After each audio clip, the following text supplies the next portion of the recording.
വരുന്ന വിഷയം കർത്താവായ യേശുക്രിസ്തുവിനെ കുറിച്ചാണ്. ഇവൻ ആർ എന്നുള്ള ചോദ്യത്തിനുള്ള മറുപടിയായി നമ്മൾ 8 ഭാഗമായി അത് ചിന്തിപ്പാനിടയായി. ഇന്ന് നമ്മൾ അതിൻ്റെ 9ാമത്തെ ഭാഗത്തേക്കാണ് വന്നിരിക്കുന്നത്. അതേ വിഷയത്തെ തന്നെ ആധാരമാക്കി നമ്മൾ ഇന്ന് ചിന്തിക്കുന്നത് മത്തായി എഴുതിയ സുവിശേഷം 11-ാം അധ്യായം അതിൻ്റെ 28-ാം വാക്യവും 29-ാം വാക്യവും നമുക്ക് വായിക്കാം. 30 വരെ വായിക്കാം. മത്തായി എഴുതിയ സുവിശേഷം 11-ാം അധ്യായം 28 മുതൽ 30 വരെയുള്ള വാക്യങ്ങൾ നമുക്ക് വായിക്കാം. അധ്വാനിക്കുന്നവരും ഭാരം ചുമക്കുന്നവരുമായുള്ളവര് എല്ലാവരും എൻ്റെ അടുക്കൽ വരുവിൻ, ഞാൻ നിങ്ങളെ ആശ്വസിപ്പിക്കും.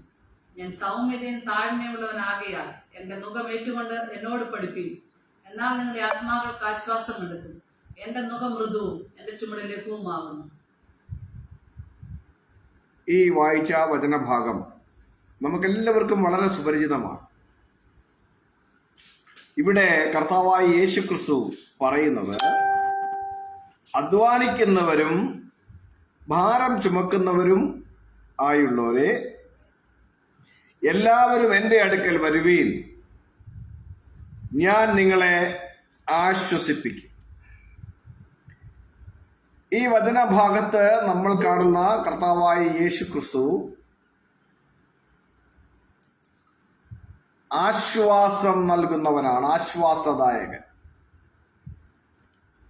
ഈ കഴിഞ്ഞ ദിനങ്ങളിലൊക്കെയും നമ്മൾ ചിന്തിച്ചു പോകുന്നതിനകത്ത് കർത്താവായ യേശുക്രിസ്തുവിനെ കുറിച്ച് നമുക്ക് തിരുവെഴുത്തുകൾ ആധാരമാക്കി മനസ്സിലാക്കുവാൻ കഴിഞ്ഞത്, അവൻ ദൈവത്തിൻ്റെ പുത്രനാണ്, ദൈവത്തിൻ്റെ ദാസനാണ്, ദൈവത്തിൻ്റെ അഭിഷിക്തൻ അഥവാ മശിഹയാണ്, ദൈവത്തിൻ്റെ പുരോഹിതനാണ് എന്നിത്യ അനേക പദവികൾ വഹിക്കുന്ന യേശുവിനെ നമുക്ക് കാണുവാൻ കഴിഞ്ഞു. ഇന്ന് നമ്മൾ എത്തി നിൽക്കുന്ന വചനഭാഗത്ത് നാം കാണുന്ന യേശു ആശ്വാസം നൽകുന്നവനാണെന്ന് താൻ പറയുന്നു. അധ്വാനിക്കുന്നവരും ഭാരം ചുമക്കുന്നവരുമായുള്ളവരെ നിങ്ങൾ എല്ലാവരും എൻ്റെ അടുക്കൽ വരുവീൻ, ഞാൻ നിങ്ങളെ ആശ്വസിപ്പിക്കും എന്നാണ് ഇവിടെ കർത്താവായ യേശുക്രിസ്തു വാഗ്ദത്തം ചെയ്യുന്നത്.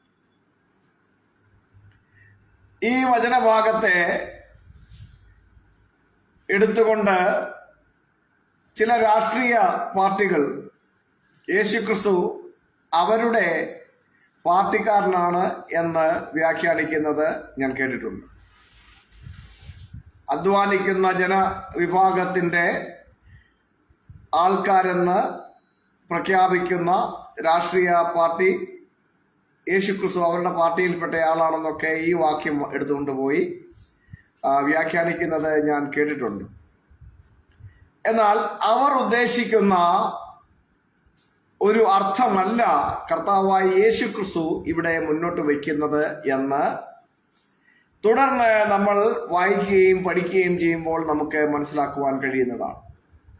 ഇവിടെ കർത്താവായ യേശുക്രിസ്തു പറയുന്നത് എന്താണ്? അധ്വാനിക്കുന്നവരും ഭാരം ചുമക്കുന്നവരുമായുള്ളവരെ നിങ്ങൾ എല്ലാവരും എൻ്റെ അടുക്കൽ വരുവീൻ, ഞാൻ നിങ്ങളെ ആശ്വസിപ്പിക്കും. തുടർന്ന് വായിക്കുന്നത് എന്താണ്? ഞാൻ സൗമ്യതയും താഴ്മയും ഉള്ളവൻ ആകയാൽ എൻ്റെ നുകം ഏറ്റുകൊണ്ട് എന്നോട് പഠിപ്പീൻ.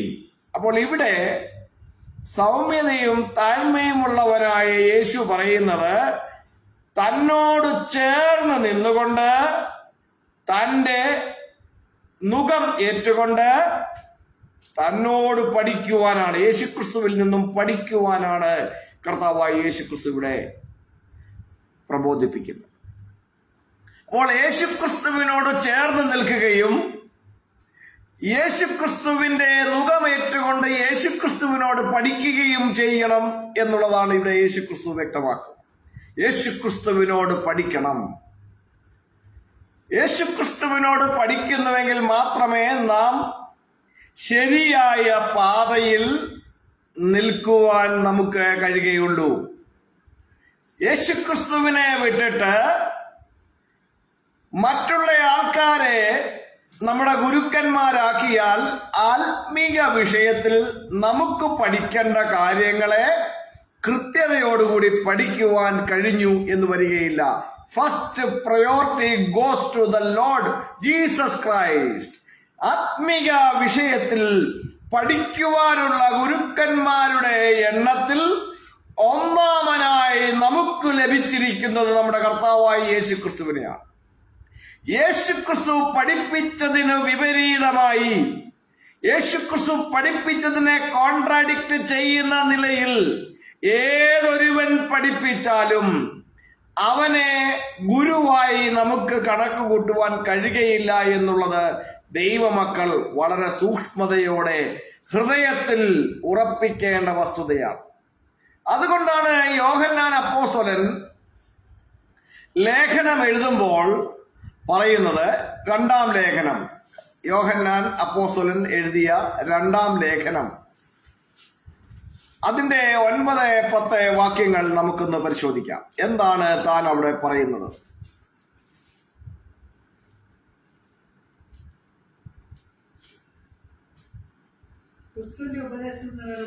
ക്രിസ്തുവിന്റെ ഉപദേശത്തിൽ നിലനിൽക്കാതെ അതിർ കടന്നു പോകുന്ന ഒരുത്തനും ദൈവമില്ല. അപ്പോൾ യേശുക്രിസ്തുവിനോട് ചേർന്ന് നിന്നുകൊണ്ട്, യേശുക്രിസ്തുവിന്റെ മുഖം ഏറ്റുകൊണ്ട്, യേശുക്രിസ്തുവിനോട് പഠിക്കാതെ യേശുക്രിസ്തു പഠിപ്പിച്ചതിന് വിപരീതമായി പഠിപ്പിക്കുന്നവരോട് ചേർന്നു നിന്നാൽ അവരെ സംബന്ധിച്ച് ഇവിടെ യോഹന്നാൻ അപ്പോസ്തലൻ വളരെ കൃത്യമായി പറയുന്നു, ക്രിസ്തുവിന്റെ ഉപദേശത്തിൽ നിലനിൽക്കാതെ അതിർ കടന്നു പോകുന്ന ഒരുത്തനും ദൈവമില്ല. ഇപ്പൊ മനസ്സിലായോ? അതുകൊണ്ട് ക്രിസ്തുവിന്റെ ഉപദേശത്തിൽ നിൽക്കുന്നവന് പിതാവുമുണ്ട്, പുത്രനുമുണ്ട്. ഈ ഉപദേശവുമായി അല്ലാതെ ആരെങ്കിലും നിങ്ങളുടെ അടുക്കൽ വന്നാൽ അവനെ കൈക്കൊള്ളരുത്, അവനോട് കുശലം പറയരുത്, അവനോടുകൂടെ ഭക്ഷണം കഴിക്കരുത് എന്നിത്യാദിയായ ധാരാളം കാര്യങ്ങൾ തുടർന്ന് യോഹന്നാൻ അപ്പോസ്തലൻ പറയുന്നുണ്ട്. അതുകൊണ്ട് ഗുരുക്കന്മാരുടെ ശ്രേണിയിൽ കർത്താവായ യേശുക്രിസ്തു എന്ന പ്രഥമനെ വിട്ടിട്ട് ഏതൊരുവനെയും ആശ്ലേഷിക്കുവാൻ ശ്രമിക്കരുത്.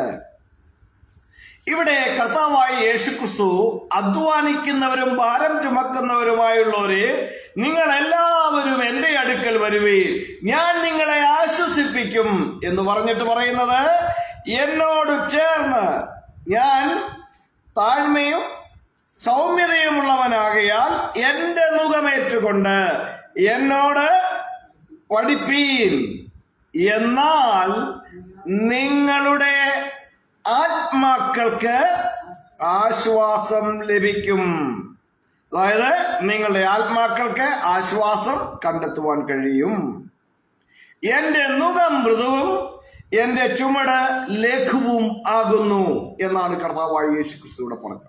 അപ്പോൾ കർത്താവായ യേശുക്രിസ്തുവിനോട് ചേർന്ന് നിന്നുകൊണ്ട്, യേശുക്രിസ്തുവിന്റെ നുകമേറ്റുകൊണ്ട് മുന്നോട്ട് പോകുവാനായി സമർപ്പിച്ചു കൊടുക്കുന്ന ഒരുവനെ സംബന്ധിച്ച് അവന്റെ ആത്മാവിന് ആശ്വാസം ലഭിക്കും. ഇവിടെയാണ് നമ്മൾ വായിച്ച പ്രഥമ വാക്യത്തിന്റെ കണ്ടന്റ് എന്ന് പറയുന്നത്. അധ്വാനിക്കുന്നവരും ഭാരം ചുമക്കുന്നവരുമായുള്ളവരെ, നിങ്ങൾ എല്ലാവരും എന്റെ അടുക്കൽ വരുവീൻ, ഞാൻ നിങ്ങളെ ആശ്വസിപ്പിക്കുമെന്ന് കർത്താവായ യേശുക്രിസ്തു പറഞ്ഞ ആ ആശ്വാസം എന്താശ്വാസമാണ്? നിങ്ങളുടെ ആത്മാക്കൾക്ക് ആശ്വാസം ലഭിക്കുന്നതിനെ കുറിച്ചാണ് കർത്താവായ യേശുക്രിസ്തു ഇവിടെ പറഞ്ഞത്. മത്തായി എഴുതിയ സുവിശേഷം 5-ാം അധ്യായത്തിന്റെ 3-ാം വാക്യത്തിലേക്ക് നമ്മൾ പോകുമ്പോൾ, അവിടെ ആത്മാവിൽ ദരിദ്രരായവർ ഭാഗ്യവാന്മാർ, സ്വർഗരാജ്യം അവർക്കുള്ളത് എന്ന് കർത്താവായ യേശുക്രിസ്തു പറയുന്നതായിട്ട് നമുക്ക് കാണാം. ആത്മാവിൽ ദരിദ്രരായവർ ഭാഗ്യവാന്മാർ, സ്വർഗരാജ്യം അവർക്കുള്ളത്. ആരാണ് അധ്വാനിക്കുന്നത്? ദാരിദ്ര്യമുള്ളവരാണ് അധ്വാനിക്കുന്നത്, ആവശ്യമുള്ളവനാണ് അധ്വാനിക്കുന്നത്. സർവ്വതും തികഞ്ഞിരിക്കുന്നവന് അധ്വാനിക്കേണ്ട ആവശ്യമില്ല. അപ്പോൾ ആത്മാവിലെ ദാരിദ്ര്യം അനുഭവിക്കുന്നവൻ അവന്റെ ദാരിദ്ര്യത്തിന് പരിഹാരം കണ്ടെത്തേണ്ടതിനായി അധ്വാനിക്കുന്നവനാകും. ആ അധ്വാനത്തിൽ ഉത്സുകനാകുന്നവനെ സംബന്ധിച്ച് ദൈവരാജ്യം അഥവാ സ്വർഗരാജ്യം ഇങ്ങനെയുള്ളവർക്കുള്ളത് എന്നാണ് പറഞ്ഞത്. കർത്താവായ യേശുക്രിസ്തു പറഞ്ഞതാണ്. അപ്പോൾ ആത്മാവിൽ ആശ്വാസം കണ്ടെത്തുവാൻ, ആത്മാക്കൾക്ക് ആശ്വാസം കണ്ടെത്തുവാൻ ആഗ്രഹിക്കുന്ന, അതിനുവേണ്ടി അധ്വാനം നടത്തുന്ന ഒരുവനെ സംബന്ധിച്ച് വളരെ കൃത്യമായി കർത്താവായ യേശുക്രിസ്തു പറയുന്നത്, നിങ്ങൾ എന്നോട് ചേർന്ന് എന്റെ മുഖമേറ്റുകൊണ്ട് എന്നോട് പഠിപ്പീൻ, എന്നാൽ നിങ്ങളുടെ ആത്മാക്കൾക്ക് ആശ്വാസം ലഭിക്കും. ആത്മാക്കൾക്ക് ആശ്വാസം നൽകുന്ന കർത്താവായ യേശുക്രിസ്തുവിനെ നമ്മൾ ഇവിടെ കാണുകയാണ് ചെയ്യുന്നത്.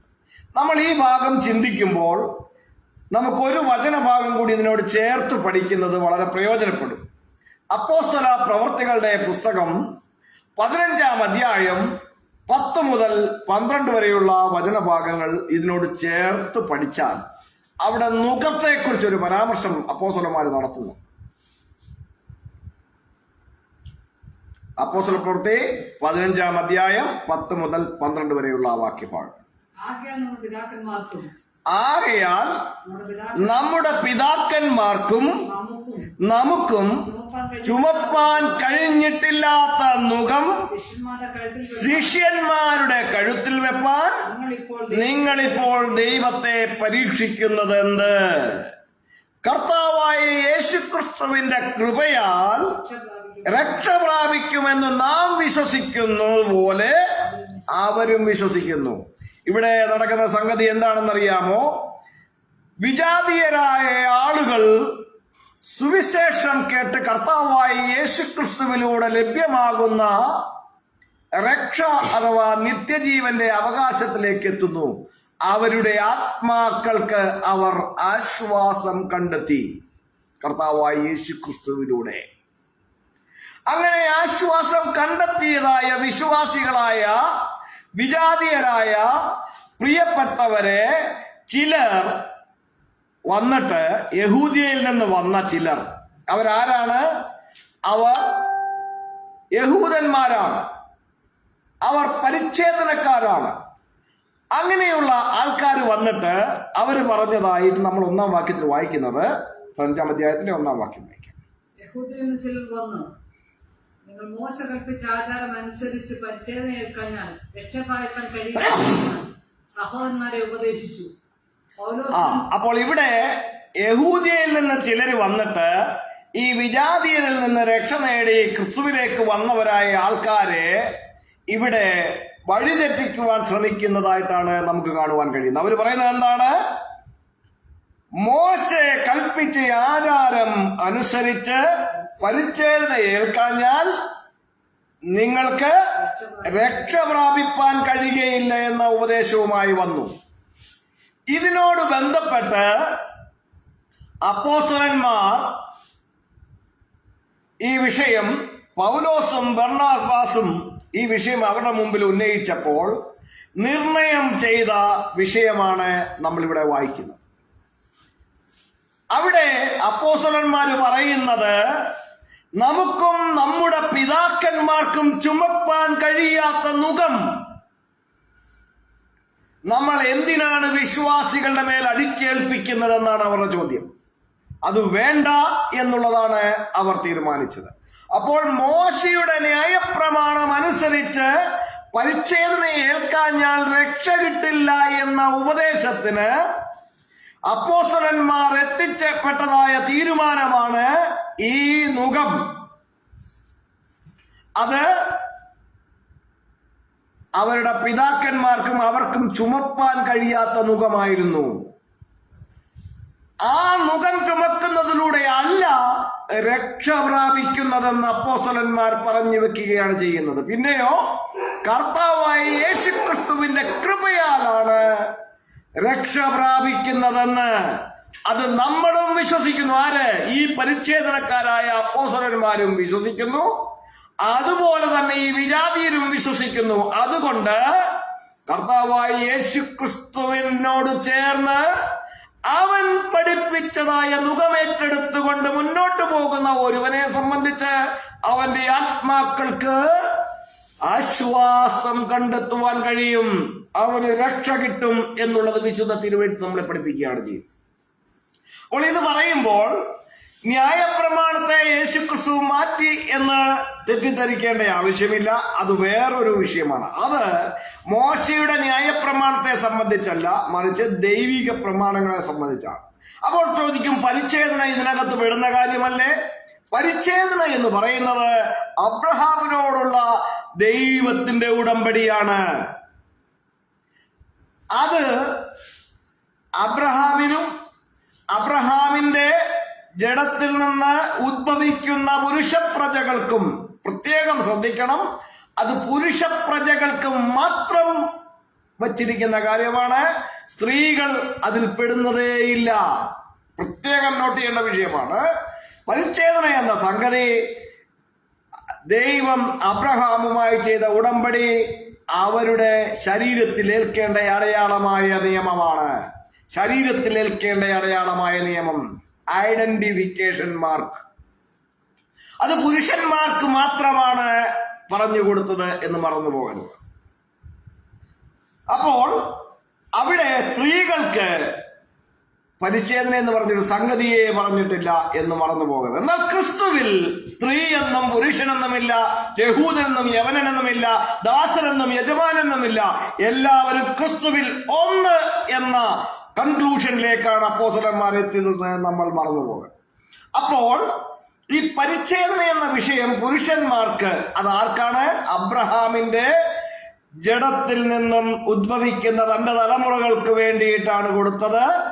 തുടർന്ന് അതിന്റെ കൂടെ ചേർത്ത് വെച്ച വിഷയമെന്ന് പറയുന്നത് അബ്രഹാം വിലയ്ക്ക് വാങ്ങിയ ദാസന്മാരും അബ്രഹാമിന്റെ വീട്ടിൽ ജനിച്ച ദാസന്മാരും എന്നിത്യാദി ഗണങ്ങളിൽപ്പെട്ട പുരുഷന്മാർക്കും പരിച്ഛേദന നിർവഹിച്ചിട്ടുണ്ട്.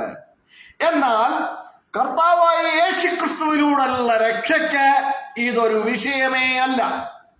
കർത്താവായ യേശുക്രിസ്തു തന്റെ അധ്യാപനങ്ങൾ ഡെവലപ്പ് ചെയ്തു വരുമ്പോൾ പരീശന്മാരിൽപ്പെട്ട, ശാസ്ത്രിമാരിൽപ്പെട്ട ആളുകളൊക്കെ വന്ന് യേശുക്രിസ്തുവിനോട് എല്ലാറ്റിലും മുഖ്യ കൽപ്പന എന്ത് എന്ന് ചോദിക്കുന്ന സന്ദർഭം വിശുദ്ധ വേദപുസ്തകത്തിലുണ്ട്. മർക്കോസ് എഴുതിയ സുവിശേഷം 12-ാം അധ്യായം അതിന്റെ 28-29 വാക്യങ്ങളിൽ നമുക്കത് കാണാവുന്നതാണ്.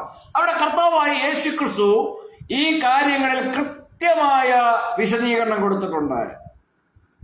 എല്ലാറ്റിലും മുഖ്യമായ കൽപ്പന ഏതെന്ന് ചോദിച്ചാൽ ശാസ്ത്രിക്ക് യേശു കൊടുക്കുന്ന മറുപടി മർക്കോസ് 12-ാം അധ്യായം 29-ാം വാക്യത്തിൽ നമുക്ക് കാണാം.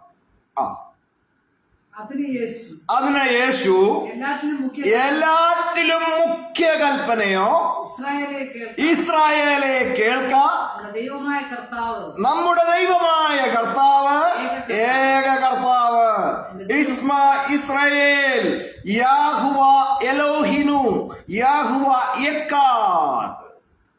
വളരെ കൃത്യമായി അവിടെ പറഞ്ഞു കൊടുത്തു. യഹോവ ഒരുവൻ മാത്രം. യഹോവ നമ്മുടെ ദൈവമാകുന്നു. യഹോവ ഏകൻ തന്നെ. ആവർത്തനം 6-4 യേശുക്രിസ്തു അവിടെ ഉദ്ധരിച്ചിരിക്കുന്നത്. ഇസ്രായേൽ യാഹുവ എലോഹിനു യാഹുവ യക്കാദ്. ഇസ്രായേലെ കേൾക്ക, യഹോവ നമ്മുടെ ദൈവമാകുന്നു. യഹോവ ഏകൻ തന്നെ. ഒന്നിലധികം ആളുകളുണ്ടെന്നല്ല, ഒരേ ഒരുവൻ മാത്രമേ ഉള്ളൂ എന്നുള്ളത്. എന്നിട്ട് തുടർന്ന് പറഞ്ഞു കൊടുക്കുന്നത് എന്താണ്?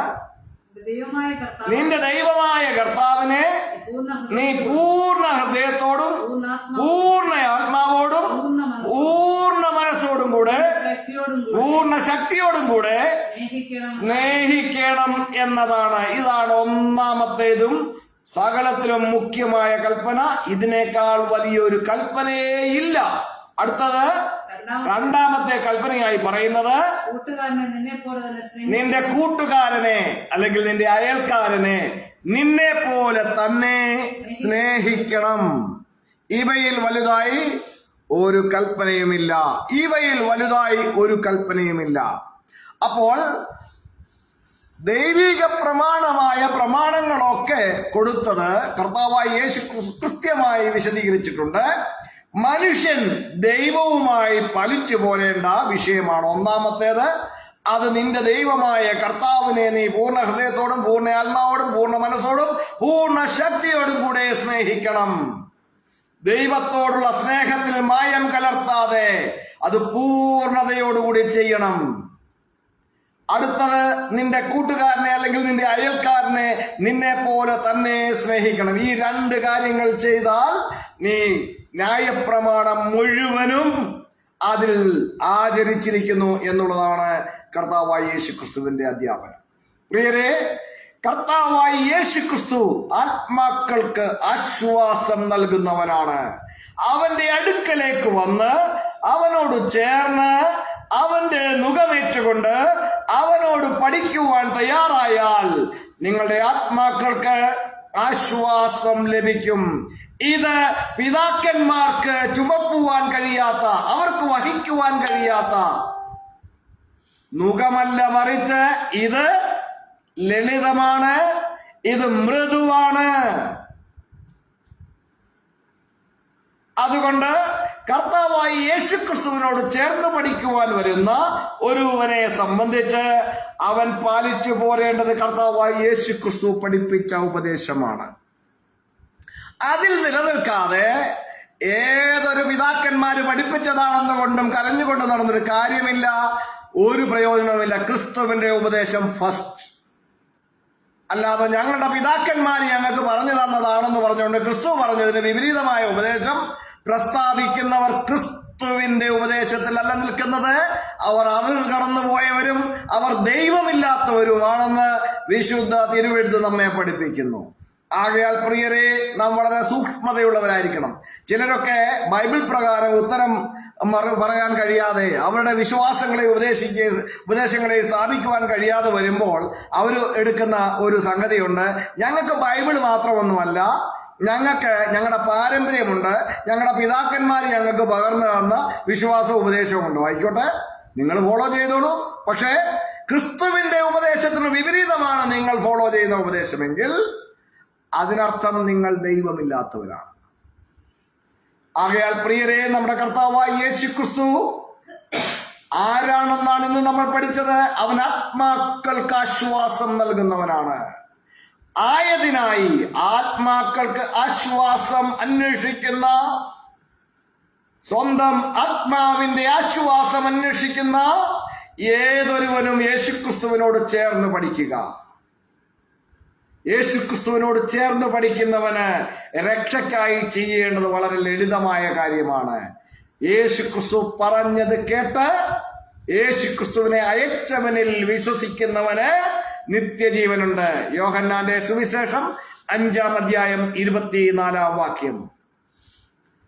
ആമേൻ, ആമേൻ, ഞാൻ നിങ്ങളോട് പറയുന്നു, എന്റെ വചനം കേട്ട് എന്നെ അയച്ചവനിൽ വിശ്വസിക്കുന്നവന് നിത്യജീവനുണ്ട്. അവൻ ന്യായവിധിയിലാകാതെ മരണത്തിൽ നിന്ന് ജീവങ്കലേക്ക് കടന്നിരിക്കുന്നു. മരണത്തിൽ നിന്ന്, ആത്മാവിന്റെ നിത്യമായ നാശത്തിൽ നിന്ന്, നിത്യമായ മരണത്തിൽ നിന്ന് അവൻ ജീവനിലേക്ക് കടന്നിരിക്കുന്നു. ആശ്വാസം കണ്ടെത്തുവാൻ കർത്താവായി യേശുക്രിസ്തുവിൽ വിശ്വസിക്കുക. യേശുക്രിസ്തു പറഞ്ഞ വചനം കേട്ട് യേശുക്രിസ്തുവിനെ അയച്ചവനിൽ വിശ്വസിക്കുക. അവന് അവന്റെ ആത്മാവിന് ആശ്വാസം കണ്ടെത്തും. അധ്വാനിക്കുന്നവരും ഭാരം ചുമക്കുന്നവരുമായുള്ളവരെ, നിങ്ങളെല്ലാവരും എന്റെ അടുക്കൽ വരുവേൻ, ഞാൻ നിങ്ങളെ ആശ്വസിപ്പിക്കും എന്ന് കർത്താവായ യേശുക്രിസ്തു പറഞ്ഞു. യേശുക്രിസ്തു എന്ന ആശ്വാസദായകൻ ആത്മാക്കൾക്ക് ആശ്വാസം നൽകുന്നവനാണ്. ആയതിനായി യേശുക്രിസ്തു പറഞ്ഞതായ വചനങ്ങളെ കേട്ട് യേശുക്രിസ്തുവിനെ അയച്ചവനിൽ വിശ്വസിക്കേണ്ടത് വളരെ അത്യാവശ്യമായ കാര്യമാണ്. ആകയാൽ പ്രിയരെ, നമ്മുടെ ഹൃദയങ്ങളെ ക്രിസ്തുവേശുവിങ്കിലേക്ക് ഏകാഗ്രമാക്കാം. കർത്താവായ യേശു ക്രിസ്തു എന്ന ഒന്നാമനും പരമപ്രധാനിയുമായ ഗുരുവിനോട് ചേർന്ന് പഠിച്ചുകൊണ്ട് നമ്മുടെ ആത്മാക്കൾക്ക് രക്ഷയ്ക്കായി, ആശ്വാസത്തിനായി, നിത്യജീവനായി പ്രയത്നിക്കാനായി നമ്മുടെ ഹൃദയങ്ങളെ സമർപ്പിക്കാം. കർത്താവായ യേശുക്രിസ്തുവിന്റെ കൃപയാൽ രക്ഷ പ്രാപിക്കുമെന്നാണ് അപ്പോസ്തലന്മാരും പറയുന്നത്. അതല്ലാതെ നമുക്കും നമ്മുടെ പിതാക്കന്മാർക്കും വഹിപ്പാൻ കഴിയാത്ത, ചുമപ്പാൻ കഴിയാത്ത നുകമാണ് മോശയുടെ ന്യായപ്രമാണമെന്ന് പ്രത്യേകിച്ച് എടുത്തു പറയുന്നുണ്ട്.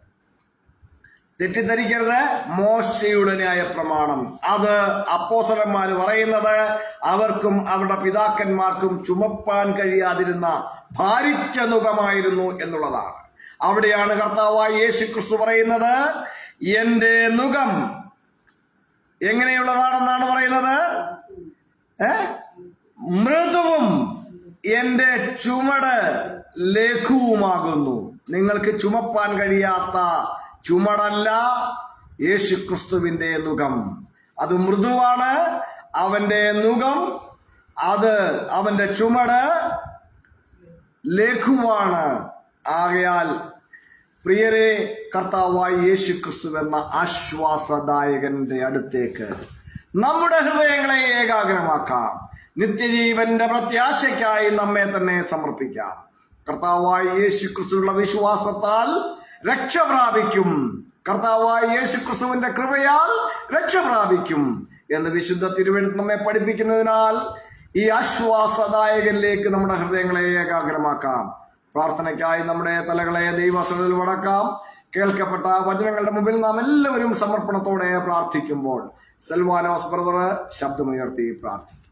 Praise God. ഹല്ലേലൂയ. സ്തോത്രം, സ്തോത്രം, സ്തോത്രം, സ്തോത്രം.